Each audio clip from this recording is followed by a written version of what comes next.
बेटी के नखरे। महक और मोहन के घर काफी सालों बाद एक बेटी होती है। वो उसे देखकर काफी खुश रहते, उस बच्चे की छोटी सी छोटी चीजों का ख्याल रखते। अरे महक बेटा, चाहे लड़का हो या लड़की, इतनी आजादी नहीं देते, बच्चा बिगड़ जाता है। आपको पता ही क्या है सासू माँ, चुप रहिए। हम दोनों कमाते ही क्यों हैं? इन बच्चों के लिए ना। देखिए तो कैसे प्यारे प्यारे पैरों से चल रही है, कितनी प्यारी लग रही है। अब मैं क्या इसके पैर काट कर बेड पर बिठा दूं इसे? अरे मैंने ऐसा तो नहीं कहा, मेरे कहने का मतलब ये था कि बस करो ना माँ, क्या सारा दिन टोका चाकी करती रहती हो। अरे करने दो ना जो कर रही है। दोनों मियाँ बीवी अपने अपने काम में लग जाते हैं और सास मंदिर चली जाती है, लेकिन बेटी सौम्या घर में तेल का डिब्बा लेकर फैला देती है। कल को तो मैं पराठे की तरह सेक दूंगी। मैंने सारा तेल फैला दिया, अब मैं इसे सेक दूंगी। महक कमरे में आती है जहाँ सारी तरफ तेल ही तेल फैला हुआ होता है। अरे मोहन देखो तो, अपनी छोटी सी बच्ची की हरकत, पूरे घर में तेल फैला दिया। मोहन भी आकर हंसने लगता है। छोटी सी सौम्या को लगता ही नहीं कि उसने कोई गलत काम किया है। वो भी खुश हो जाती है। अब तो आए दिन वो कोई ना कोई नया नुकसान करती, कभी टूथपेस्ट गिरा देती तो कभी डिटर्जेंट। हालत ये थी कि घर का राशन किसी किसी महीने तो 2 बार भरना पड़ता। रोज ये कोई ना कोई नुकसान करके खड़ी होती है। अरे तो क्या हो गया माँ जी, बच्ची है, बच्चों वाले काम ही करेगी ना। आप बिना पता नहीं क्यों उसी के पीछे पड़ी होती है। धीरे धीरे सौम्या बड़ी होती है।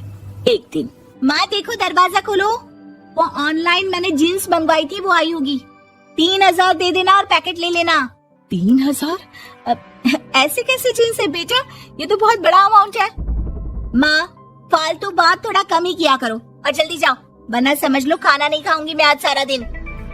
सास वहीं खड़ी सब देख रही थी, लेकिन अब तो उन्होंने भी बोलना छोड़ दिया था। अब तो आए दिन सौम्या के खर्चे बढ़ते ही जा रहे थे, कभी महंगी ड्रेस तो कभी दोस्तों के साथ पार्टी। पैसे दे दो तो ठीक, ना दो तो घर में कलेश। ये सब तुम्हारे ही कारण हुआ है। देख रही हो कैसी हरकतें हो रही है इसकी। रात के 8 बज गए हैं, लेकिन महारानी जी घर पर है ही नहीं। तभी सौम्या पड़ोस की लड़की के साथ वहाँ आती है। ओके बाय रोहन, कल फिर मिलेंगे, लव यू। ये क्या हरकत है सौम्या, आज तो तुमने हद ही पार कर दी। पापा कब से परेशान है, और ये लड़का कौन है? तभी पास खड़ी सास बोलती है, देखो महक, आज तक मैंने कहा नहीं था, लेकिन मैं आज कहूंगी, क्योंकि ये मेरे घर का मामला है। मैं नहीं चाहती कि मेरे बेटे का खानदान खराब हो या फिर कोई हम लोगों के घर के लिए बात करे। जाओ इसे ऊपर कमरे में छोड़ाओ, इससे कल बात करेंगे। मॉम देखो ना दादी क्या बोल रही है, चुप कराओ ना इनको, जैसे हमेशा करा देती हो। महक को अपनी गलती का एहसास हो रहा था। वो चुपचाप खड़ी होती है। मोहन बेटी को अच्छे से कमरे में सुलाकर माँ के पास आता है। देखो ये लड़का ठीक नहीं है, अब तुम लोग इसकी शादी करवा दो, ससुराल वाले अपने आप देख लेंगे। शादी के बाद जिम्मेदारी पड़ेगी तो सब ठीक हो जाएगा। शादी अभी तो 25 की है ये। तो क्या 50 तक बैठाओगी? नहीं नहीं, ठीक कह रही है माँ, इसके लिए जल्दी से कोई लड़का देखता हूँ। अगली रोज सौम्या खाने के टेबल पर, मैं आप लोगों को बता देती हूँ, मैं रोहन से प्यार करती हूँ और उसी से शादी करूंगी। रोहन? वही ना सक्सेना का लड़का, वो सक्सेना जो पिछले महीने ही जेल से छूट कर आया है। वो जेल नहीं, काम के सिलसिले में अमेरिका गए थे।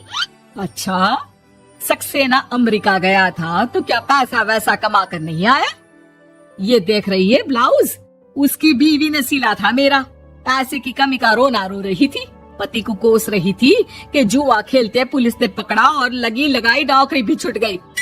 दादी कुछ भी मत बोलो। मॉम, दादी को चुप कराओ ना। दादी जो बोल रही है ठीक बोल रही है। तेरे पापा ने तुझे देखने के लिए लड़के वालों को कल बुलाया है, समझी?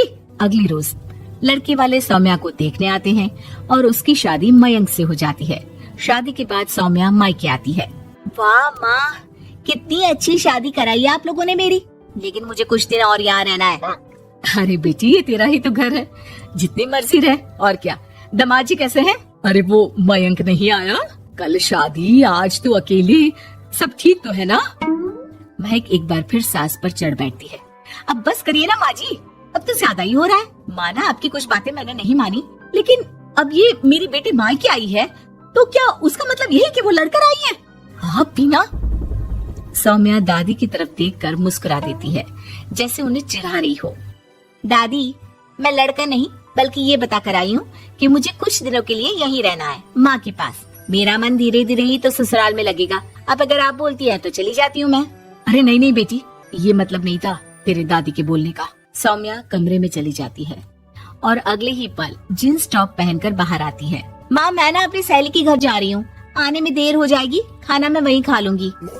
सौम्या सहेली के घर चली जाती है। अरे सौम्या ससुराल से आई है, कहीं दिखाई नहीं दे रही।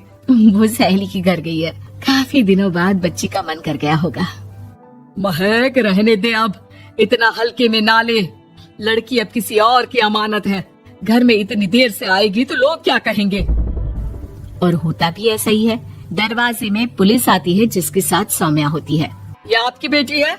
जी लेकिन क्या हो गया? पापा, मैं और रीना घूम रहे थे तो रोहन वहाँ आ गया। उसने मेरे गहने खींचने की कोशिश की, जब मैंने नहीं दिया तो मुझे धक्का मारकर मेरे गहने ले लिए। पापा, मुझे माफ कर दो, मुझे ना मयंक के पास जाना है। आप उसे फोन कर दो, वो मुझे ले जाएगा। दादी आप ठीक कहती थी, वो अच्छा लड़का नहीं है। कोई बात नहीं बेटा, मयंक का फोन आया था, उसे तेरी याद आ रही थी, लेकिन वो तुझे भी अपनी जिंदगी जीने से नहीं रोकना चाहता था। मैं उसे बोल दूंगी कि वो कल तुझे लेने आ जाए। अगले दिन, चलो सौम्या, मैंने आज रात की फिल्म की टिकट और 5 स्टार होटल में खाने के लिए टेबल बुक कर दी है।